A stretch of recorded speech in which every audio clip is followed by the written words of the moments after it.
As usual, we've got a lot to cover this morning. Let's start with GASB 77, Tax Abatement Disclosures.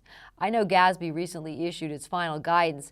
What does GASB 77 require? Well, Becky, as you probably know, many governments, state and local governments, counties, towns issue or provide tax abatements to mostly businesses to entice them to come into the jurisdiction.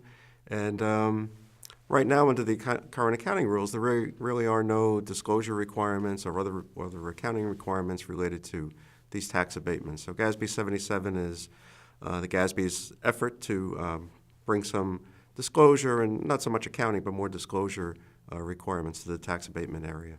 So Warren, why was it important for GASB to require disclosure requirements related to tax abatement agreements? Well, if you think about it, Becky, most governments, their primary revenue sources are taxes, and really what a tax abatement does is give up some of their ability to tax. So it's important for a reader of the financial statements in the GASB's view to understand that this government gave up some portion of its future taxes for a period of time to entice a business to come into the area. So, that's, as I said, in the GASB's view, an important consideration for a reader of the financial statements to understand.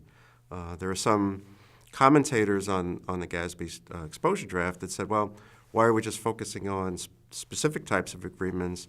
There's all kinds of tax abatements, really, that governments issue.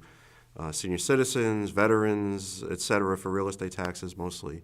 Those are arguably good things, but at the same time, the government's giving up the same share of their revenues for that. But the GASB really wanted to just focus in on tax abatement agreements that were specific agreements with individual companies or organizations, could be college or university as well, to focus on individual agreements rather than those broad-based agreements. So what are the new disclosures required about a government's own tax abatement agreements? Well, if the government itself is providing the tax abatement, there's really a long list of disclosure requirements that need to be met.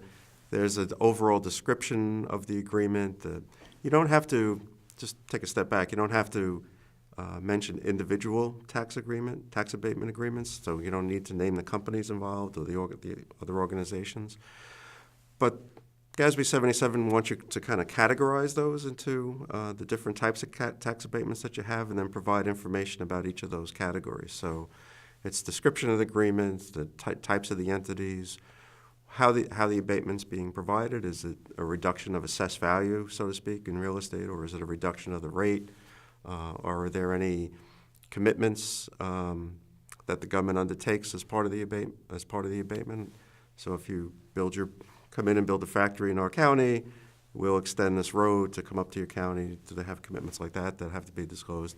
And then I guess most importantly is the amount of revenue foregone that the government has. So how much revenue on an accrual basis in the current fiscal year are you losing because of this tax abatement agreement?